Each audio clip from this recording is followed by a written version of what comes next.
नमस्कार साथियों, मेरा नाम है अक्षय और आपका स्वागत है दृष्टि आईएएस चैनल की इस नए वीडियो में। आप जानते हैं कि ये हमारा एमसीक्यू प्रैक्टिस सीरीज़ का प्रोग्राम है।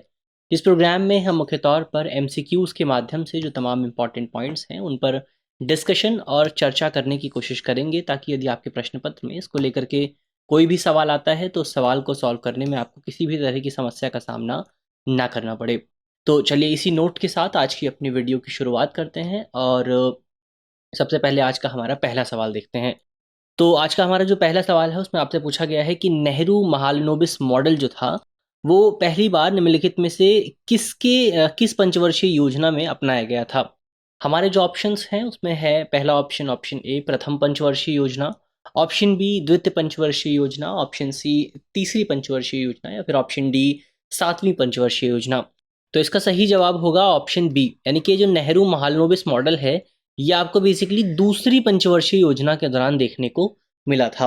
अब इसके एक बार डिस्क्रिप्शन पर अगर आप बात करें, इसकी व्याख्या की अगर आप देखें तो विकास की जो नेहरू महालनोबिस मॉडल था उस मॉडल को दूसरी पंचवर्षीय योजना यानी कि 1956 से 61 द्वारा लागू किया गया, जिस पूरी योजना के तहत ये जो महालनोबिस योजना थी इस पूरी योजना के तहत बेसिकली आपका तीव्र औद्योगिकरण यानी कि औद्योगिकरण पर जोर देने की बात की गई थी और इसके साथ साथ भारी और जो बुनियादी उद्योग होते हैं उन पर पूरी तरह से ध्यान केंद्रित करने पर यहाँ पर जोर दिया गया था। इसके अलावा अगर इस मॉडल की एक और विशेषता की अगर आप बात करें तो इसमें बेसिकली आपका विदेशी ऋणों के माध्यम से भारी आयात की वकालत की गई थी, यानी कि बेसिकली इसमें विदेशों से मंगाने की बात की गई थी। ये था आपका नेहरू महालनोबिस मॉडल। तो संक्षेप में अगर आप कहें कि नेहरू महालनोबिस मॉडल में क्या था, इसमें बेसिकली आपका जो हैवी इंडस्ट्रीज थी, इंडस्ट्रियलाइजेशन पर इसमें बहुत ज़्यादा जोर देने की कोशिश की गई थी। चलिए बढ़ते हैं आगे, बात करते हैं अपनी अगली खबर की।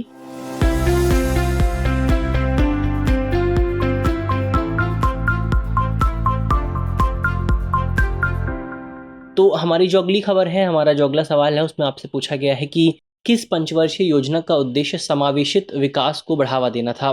तो हमारे ऑप्शन जो है, ऑप्शन हमारा जो विकल्प ऑप्शन है उसमें पहला है कथन जो है 9वीं योजना, इसके अलावा 10वीं योजना, 11वीं योजना या फिर 12वीं योजना।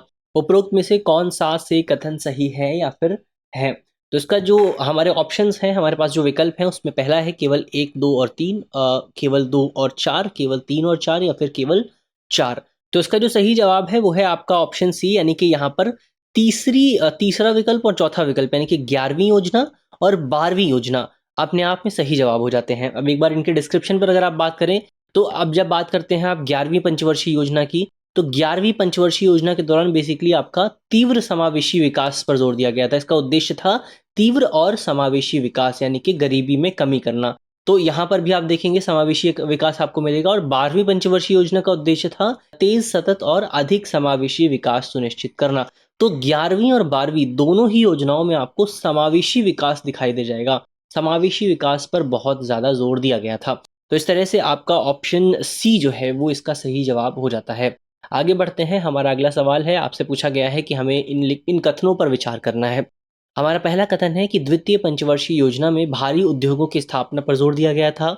हमारा दूसरा कथन है कि तीसरी पंचवर्षीय योजना ने औद्योगिकरण की रणनीति के रूप में आयात प्रतिस्थापन की अवधारणा को पेश किया। अब हमें बताना है कि इनमें से कौन सा से कथन सही है या फिर है।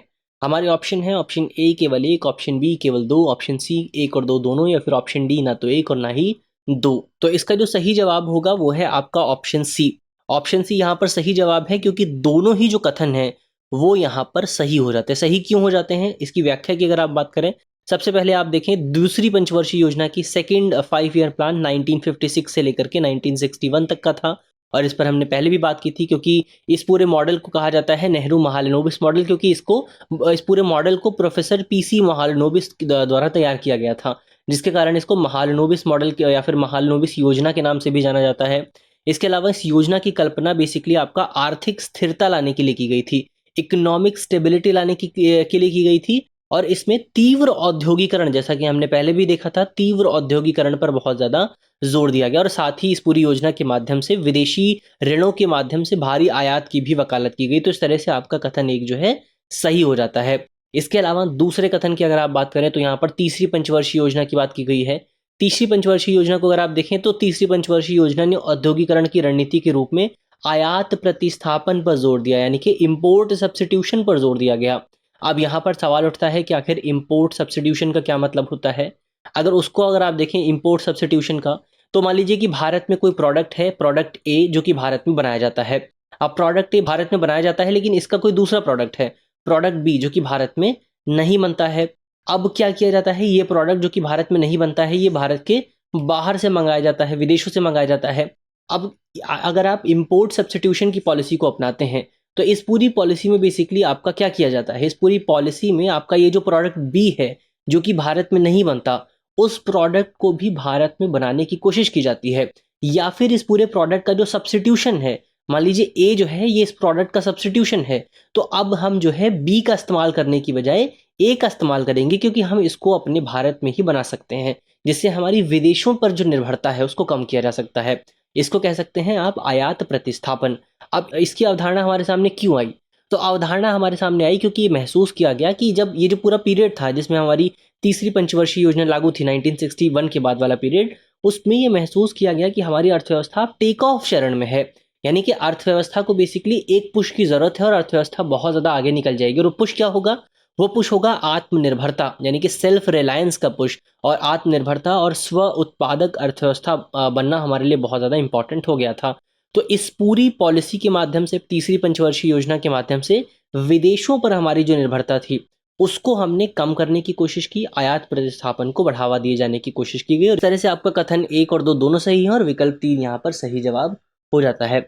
चलिए आगे बढ़ते हैं अपने अगले सवाल को। अगर आप देखें तो हमारा अगला सवाल है कि मिश्रित संदर्भ अवधि यानी कि एमआरपी के आधार पर मासिक प्रति व्यक्ति उपभोग व्यय एमपीसीई के संदर्भ में गरीबी की गणना की सिफारिश की गई थी, किसकी ओर से की गई थी?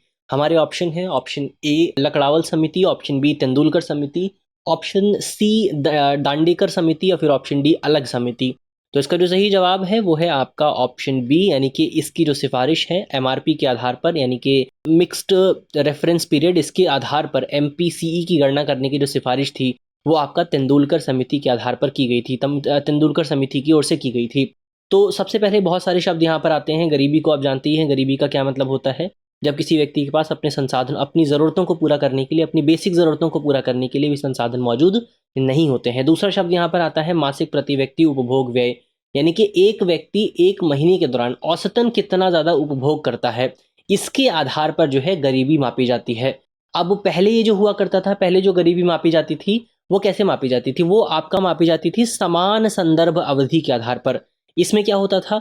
इसमें बेसिकली किसी व्यक्ति से पिछले 30 दिनों में उसके द्वारा जो उपभोग किया गया है उसके बारे में जानकारी एकत्र की जाती थी। उसका क्या उसका क्या वैल्यू रही थी, उस वैल्यू को जानने की यहाँ पर कोशिश की जाती है। लेकिन मिक्स्ड पीरियड में अलग होता है। मिक्स्ड पीरियड में क्या होता है? मिक्स्ड पीरियड में बेसिकली सबसे पहले इसमें 2 एलिमेंट आपको देखने को मिलते हैं। सबसे पहले क्या पूछा जाता है? मिक्स्ड पीरियड में सबसे पहले पूछा जाता है कि पिछले 1 साल में अगर आप देखें तो आपको 5 ऐसी चीज़ें बतानी है, उनकी वैल्यू बतानी है जिनकी वैल्यू आपके लिए बहुत ज़्यादा कम थी। तो सबसे पहले तो आपको ये 5 चीज़ें बतानी है। इसके अलावा प्लस आपका पिछले 30 दिनों का जो उपभोग रहा है वो भी आपको बताना है। तो इसमें ये 5 दिनों वाला और 1 साल की जो अवधि है वो नया ऐड किया गया था। और ये कब किया गया था? ये तेंदुलकर समिति ने दिया था 2009 में, यानी कि 2009 में। और गरीबी मापने का एक तरीका है। तो अगर आपके प्रश्न पत्र में यही सवाल आ जाता है कि तेंदुलकर समिति किस विषय से जुड़ी हुई है, तो इसका जवाब आप क्या देंगे? आप कहेंगे कि तेंदुलकर समिति जो है वो बेसिकली आपका तेंदुलकर समिति आपका गरीबी को मापने से जुड़ी हुई है। तो उस पर भी हमने बात कर ली है। तेंदुलकर समिति के विषय में जो इंपॉर्टेंट पॉइंट्स थे वो भी हमने समझ लिए हैं। बढ़ते हैं हम आगे और बात करते हैं अपने अगले सवाल की। तो हमारा जो अगला सवाल है उसमें आपसे पूछा गया है कि निम्नलिखित में से कौन सा एकीकृत बाल विकास कार्यक्रम के अंतर्गत शामिल नहीं है? हमारे ऑप्शन है, ऑप्शन ए अनुपूरक पोषण, ऑप्शन बी प्रतिरक्षा, ऑप्शन सी पोषण स्वास्थ्य एवं शिक्षा, ऑप्शन डी परिवार नियोजन। तो इसका सही जवाब क्या होगा? इसका सही जवाब होगा ऑप्शन डी, यानी कि परिवार नियोजन आपका एकीकृत बाल विकास कार्यक्रम के तहत शामिल नहीं किया गया। अब सबसे पहले हमें एकीकृत बाल विकास कार्यक्रम के बारे में जो इंपॉर्टेंट पॉइंट्स हैं उनको समझना होगा। तो एकीकृत बाल विकास कार्यक्रम यानी कि इंटीग्रेटेड चाइल्ड डेवलपमेंट जो आपका स्कीम है, इस स्कीम की शुरुआत 1975 में की गई थी। और ये भारत सरकार के सबसे प्रमुख कार्यक्रमों में से एक है, जो कि बेसिकली आपका बचपन की देखभाल और इस दौरान जो आपका विकास होता है उस पर सबसे ज़्यादा सबसे ज़्यादा जो है जोर देते हैं। और इसी वजह से इस पूरे कार्यक्रम को बच्चों के लिए दुनिया के सबसे बड़े कार्यक्रमों में से एक माना जाता है, जहाँ पर बेसिकली आपका योजना के जो लाभार्थी हैं उसमें आपका 0 से लेकर के 6 वर्ष की उम्र तक के जो बच्चे हैं उनको शामिल किया जाता है, जो गर्भवती महिलाएं हैं उनको शामिल किया जाता है और जो स्तनपान कराने वाली महिलाएं हैं उनको शामिल किया जाता है। इसके अलावा अगर इसके पैकेज की बात करें, इसकी सेवाओं की बात करें तो इसमें 6 सेवाएं आपको देखने को मिलेंगी। कौन-कौन सी 6 सेवाएं हैं? इसमें आपका पहला है पूरक पोषण, इसके अलावा स्कूल पूर्व अनौपचारिक शिक्षा, पोषण एवं स्वास्थ्य शिक्षा, प्रतिरक्षा, इसके अलावा स्वास्थ्य जाँच और रेफरल सेवाएँ। तो ये 6 चीज़ें हैं जो कि यहाँ पर आपको देखने को मिलेंगी इस पूरी योजना के तहत और इसी वजह से यहाँ पर आपको कहीं पर परिवार नियोजन यानी कि फैमिली प्लानिंग देखने को नहीं मिलेगी और इस वजह से आपका विकल्प डी जो है वो सही उत्तर हो जाता है। चलिए बढ़ते हैं आगे, बात करते हैं हमारे अगले सवाल पे। तो हमारा जो अगला सवाल है उसमें आपसे पूछा गया है कि हमें इन कथनों पर विचार करना है। कथन क्या है? पहला कथन है कि एक अवधारणा के तौर पर मानव पूंजी निर्माण को उस प्रक्रिया के रूप में उस प्रक्रिया के संदर्भ में बेहतर ढंग से समझाया जा सकता है जो सक्षम बनाती है ऑप्शन ए किसी देश के व्यक्तियों द्वारा अधिक पूंजी जमा करना, ऑप्शन बी देश के लोगों के ज्ञान द्वारा कौशल स्तर और क्षमताओं को बढ़ाना, ऑप्शन सी मूर्त धन का संचय या फिर ऑप्शन डी अमूर्त धन का संचय। तो इसका सही जवाब क्या होगा? इसका सही जवाब होगा ऑप्शन 2 और 4 यहाँ पर सही है। यानी कि क्या मतलब हुआ इसका? इसका मतलब ये हुआ कि आपका ऑप्शन सी इसका सही जवाब हो जाता है। तो ऑप्शन सी इसका सही जवाब है क्योंकि 2 और 4 कथन यहाँ पर सही है। कैसे सही है उसको एक बार अगर आप समझने की कोशिश करें, सबसे पहले जो यहाँ पर एक शब्द आता है मानव पूंजी क्या होती है? मानव पूंजी को अगर आप देखें तो मानव पूंजी किसी देश के लोगों की आप वो संख्या को देख सकते हैं जो संख्या बेसिकली आपका या जनसंख्या को दे सकते हैं जो कि आपका देश के सकल राष्ट्रीय उत्पाद के निर्माण में योगदान देती है। तो जो भी जनसंख्या आपके देश के विकास में योगदान दे रही है, प्रोडक्टिव है, उसको आप कह सकते हैं बेसिकली आपका मानव पूंजी। तो इस आधार पर अगर आप देखें तो यहाँ पर आपका कथन एक जो है, इस आधार पर अगर आप देखें यहाँ पर आपका कथन एक जो है वो पूरी तरह से गलत हो जाता है। आगे बढ़ते हैं, कथन एक तो हमने देख लिया गलत है। इसके अलावा मानव पूंजी निर्माण को मानव संसाधन के स्वास्थ्य, शिक्षा और कौशल विकास में निवेश करके मानव संसाधन के विकास के रूप में परिभाषित किया जा सकता है। यानी कि अगर आप मानव पूंजी को मानव संसाधन में बदलना चाहते हैं तो आपको क्या करना पड़ेगा? आपको स्वास्थ्य क्षेत्र में, शिक्षा क्षेत्र में और कौशल क्षेत्र में निवेश करना पड़ेगा। तो 2 अवधारणाएँ यहाँ पर आपको देखने को मिलती हैं। एक है आपकी मानव पूंजी और दूसरी अवधारणा है आपका मानव संसाधन। तो आपको मानव पूंजी को मानव संसाधन में बदलना होता है। जहाँ मानव पूंजी निर्माण में देश के लोगों के ज्ञान, कौशल स्तर और क्षमताओं को बढ़ाने की प्रक्रिया शामिल है। इसके अलावा यहाँ पर अगर आप देखेंगे तो आपको 2 इम्पोर्टेंट वर्ड्स दिखाई देंगे। सबसे पहला वर्ड है आपका मानव संसाधन और दूसरा वर्ड है यहाँ पर आपका मानव पूंजी। अब मानव संसाधन तो हमारे देश में बहुत सारे लोग हैं, जो भी लोग काम करने में सक्षम है वो क्या है? वो हमारा ह्यूमन रिसोर्स है। लेकिन ह्यूमन रिसोर्स के माध्यम से आप देश को डेवलप नहीं कर सकते। आप देश को डेवलप तब करेंगे जब आपका ह्यूमन रिसोर्स ह्यूमन कैपिटल में चेंज होगा। और वो कैसे होगा? तो ह्यूमन रिसोर्स को ह्यूमन कैपिटल में चेंज करने के लिए आपको लोगों के ज्ञान, उनके कौशल और उनकी क्षमताओं पर निवेश करना पड़ेगा। तो इस तरह से आपका कथन 2 जो है वो यहाँ पर पूरी तरह से सही हो जाता है।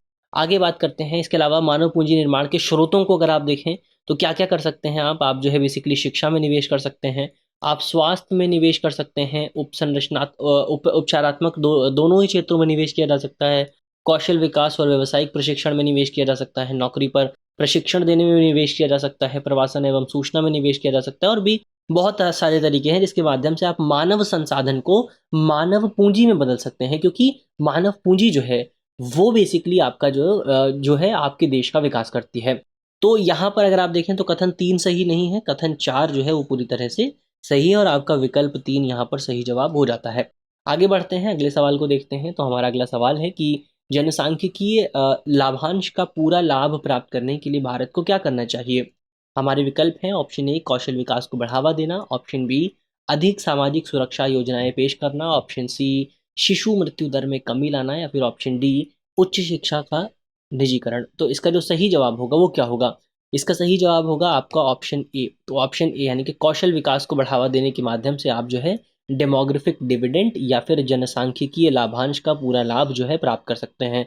अब यहाँ पर सबसे पहले हमें क्या करना होगा? सबसे पहले हमें इन शब्दों को डिफाइन करना होगा। जनसांख्यिकीय लाभांश या फिर डेमोग्राफिक डिविडेंड का क्या मतलब है? तो डेमोग्राफिक डिविडेंड की अगर आप बात करें तो ये किसी अर्थव्यवस्था में उस वृद्धि को दर्शाता है जो कि किसी देश की जनसंख्या की आयु संरचना में बदलाव के परिणाम होता है। यानी कि उदाहरण के लिए आप देखिए, मान लीजिए पहले किसी देश में 100 लोग रहते थे और इन 100 लोगों में से तकरीबन 25 लोग काम करने योग्य थे, यानी कि 25 लोग जो है युवा अवस्था में मौजूद थे। तो देश का विकास होता था, मान लीजिए देश की जीडीपी जो है वो 10 जो है 10 लाख पर खड़ी हुई थी। लेकिन अब क्या होता है, धीरे धीरे देश की जो संरचना है उसमें बदलाव होता है, और इस बदलाव के परिणाम स्वरूप जो युवाओं की संख्या है वो 25 से बढ़ करके 50 हो जाती है। और इस 50 से बढ़ने की वजह से, क्योंकि अगर युवाओं की संख्या बढ़ेगी यानी कि काम करने वाले लोगों की संख्या बढ़ेगी, और जब काम ज़्यादा होगा तो यानी कि बेसिकली आपका प्रोडक्शन ज़्यादा होगा, तो आपकी जीडीपी बढ़ेगी। तो अब जीडीपी बढ़कर कितनी हो जाती है, 20 लाख रुपए हो जाती है। तो ये जो आपका एक इकोनॉमी को लाभ हुआ है, जो प्रॉफिट हुआ है जनसंख्या की वजह से, इस प्रॉफिट को आप कह सकते हैं जनसांख्यिकीय लाभांश, यानी कि डेमोग्राफिक डिविडेंड। तो आयु संरचना में अगर जो परिवर्तन आता है, यानी कि एज में जो चेंज आता है, जैसे यहाँ पर 25 से बढ़ करके लोग 50 हुए थे, ये किस वजह से आता है, तो ये आमतौर पर प्रजनन की वजह से आता है, या फिर मृत्यु दर में गिरावट की वजह से आता है। इसके अलावा भारत में अगर आप देखें तो कामकाजी उम्र के वयस्कों की एक बड़ी संख्या आपको देखने को मिलेगी, और इसी वजह से भारत में कहा जाता है कि एक बड़ा जनसांख्यिकीय लाभांश मौजूद है। हालांकि अगर सरकार की ओर से इसका सही समय पर फायदा नहीं उठाया जाता है, तो अनुमान है कि 2047 से 2050 के आसपास हमारा जो डेमोग्राफिक डिविडेंड है वो समाप्त हो जाएगा। अब डेमोग्राफिक डिविडेंड का फ़ायदा कैसे उठाया जाए, तो हमें सबसे पहले जो हमारी कामकाजी जनसंख्या है उसको और ज़्यादा कौशल युक्त बनाना होगा, उसको और ज़्यादा स्किल प्रदान करनी होगी। तो यही हमारा ऑप्शन ए यहाँ पर सही जवाब हो जाता है। आगे बढ़ते हैं, अगले सवाल को अगर आप देखें तो आपसे पूछा गया है कि निम्नलिखित में से किसे अनिवार्य रूप से समावेशी शासन का भाग कहा जा सकता है। क्या क्या है हमारे ऑप्शन, ऑप्शन ए है, कथन एक है गैर बैंकिंग वित्तीय कंपनियों को बैंकिंग करने की अनुमति देना, और कथन दूसरा है सभी जिलों से प्रभावी जिला योजना समितियों की स्थापना करना, तीसरा कथन है सार्वजनिक स्वास्थ्य पर सरकारी खर्च बढ़ाना, और चौथा कथन है मध्याह्न भोजन योजना को सुदृढ़ बनाना। तो इसका सही जवाब क्या होगा, इसके सही जवाब ये तीन कथन है, ये तीन कथन अपने आप में सही हैं, और जो पहला कथन है वो गलत है, यानी कि इसका सही जवाब होगा ऑप्शन सी, क्योंकि ऑप्शन सी केवल 2, 3 और 4 की बात करता है। अब एक एक करके इस पर विस्तार से अगर आप बात करें, सबसे पहले हमें समावेशी शासन को समझना होगा। तो सबसे पहले शासन क्या होता है, शासन बेसिकली निर्णय लेने की प्रक्रिया होती है, जिस प्रक्रिया में आपका सभी लोगों और हितधारकों को शामिल किया जाता है। तो शासन क्या है, निर्णय लेने की प्रक्रिया है। समावेशी शासन क्या है, समावेशी शासन में आपका सभी लोगों और हितधारकों को शामिल किया जाता है, जैसे कि जो भी नागरिक हो गए, जो नागरिक भागीदार हैं उनको शामिल किया जाता है। तो इस तरह से आप कह सकते हैं कि बेसिकली आपका अगर जिला योजना समितियों का गठन किया जाता है तो उसके माध्यम से लोगों को बेसिकली डिसीजन मेकिंग में शामिल किया जाएगा, और जब लोग डिसीजन मेकिंग में शामिल होंगे तो इसका मतलब ये होगा कि आपका समावेशी शासन को बढ़ावा मिलेगा। इससे नियोजन प्रक्रिया अपने दृष्टिकोण से नीचे उठे दृष्टिकोण से, जो बेसिकली जो पहले क्या अप्रोच हुआ करती थी, पहले टॉप टू बॉटम अप्रोच हुआ करती थी, यानी कि निर्णय यहाँ पर लिए जाते थे, ऊपर लिए जाते थे और उनको नीचे इंप्लीमेंट किया जाता था। लेकिन इस पूरे समावेशी शासन से क्या होता है, समावेशी शासन के माध्यम से बेसिकली हम बॉटम टू टॉप अप्रोच अपनाते हैं, यानी कि निर्णय ज़मीनी स्तर पर लिए जाते हैं और फिर उसके बाद उनको लागू करने का काम जो है उच्चतम स्तर पर होता है। तो ये बेसिकली मॉडल जो है हमें यहाँ पर अपनाना है। तो इस तरह से आपका कथन 2 जो है वो सही हो जाता है। इसके अलावा सार्वजनिक स्वास्थ्य पर खर्च बढ़ाने से देश की मानव पूंजी में वृद्धि होगी, जिससे समावेशी विकास को बढ़ावा मिलेगा। अतः कथन 3 भी ठीक है। इसके अलावा कथन 4 की अगर आप बात करें तो जब मध्याह्न भोजन मिलेगा, मिड डे मील मिलेगा, तो इसके माध्यम से नामांकन अनुपात में बढ़ोतरी होगी, एनरोलमेंट रेशो बढ़ेगा, बच्चों का पोषण स्तर भी बढ़ेगा, जिससे बच्चों का समग्र विकास होगा, और कथन 4 यहाँ पर सही हो जाएगा, समावेशी विकास क्योंकि होगा। इसके अलावा कथन 1 की अगर आप बात करें तो जो एनबीएफसीज होती हैं, गैर बैंकिंग कंपनियां होती हैं, वो उन कंपनियों को बैंकिंग करने की अनुमति देने से प्रत्यक्ष तौर पर आपको कहीं भी समावेशी विकास या समावेशी शासन देखने को नहीं मिलेगा। और इस तरह से आपका कथन 3 जो है या विकल्प 3 जो है वो पूरी तरह से ठीक हो जाता है। चलिए बढ़ते हैं आगे और बात करते हैं हमारी अगली और अंतिम खबर पे। तो हमारी अगली और अंतिम खबर है, इसमें आपसे पूछा गया है कि ई रूपी प्रीपेड डिजिटल वाउचर के संबंध में निम्नलिखित कथनों पर विचार कीजिए। अब हमारा पहला कथन है ई रूपी की अधिकतम राशि 1 लाख रुपए है। हमारा दूसरा कथन है कि लाभार्थी बिना खाते के भी ई रूपी प्राप्त कर सकते हैं। हमारा तीसरा कथन है कि मोबाइल फ़ोन पर ई रूपी प्राप्त करने के लिए लाभार्थियों को इंटरनेट कनेक्शन के साथ एक स्मार्टफोन की आवश्यकता होती है। उपयुक्त कथनों में से कौन सा से कथन सही है या फिर है। हमारे विकल्प हैं ऑप्शन ए 1 और 2, ऑप्शन बी केवल 3, ऑप्शन सी 1 और 3, या फिर ऑप्शन डी केवल 2। तो इसका जो सही जवाब है वो है आपका ऑप्शन ए, यानी कि यहाँ पर कथन 2 और कथन कथन 1 और कथन 2 बिल्कुल सही जवाब हो जाते हैं। क्यों सही जवाब है उन पर एक बार बात करते हैं। तो हमारे सामने जो एक इम्पॉर्टेंट वर्ड आता है वो क्या है, वो है ई रूपी। ई रूपी को अगर आप समझें क्या है ई रूपी, ई-रूपी बेसिकली आपका एक डिजिटल वाउचर है जो कि लाभार्थियों को एसएमएस या फिर क्यूआर कोड के तौर पर प्राप्त होता है। अब इस ये जो है ये प्रीपेड वाउचर होता है, यानी कि पहले से इसकी जो है अमाउंट पे किया जा चुका है, तो आप इसे स्वीकार करने वाले किसी भी जो है केंद्र पर जाकर इससे जो है कुछ भी खरीदारी कर सकते हैं या फिर इससे आप पैसे प्राप्त कर सकते हैं।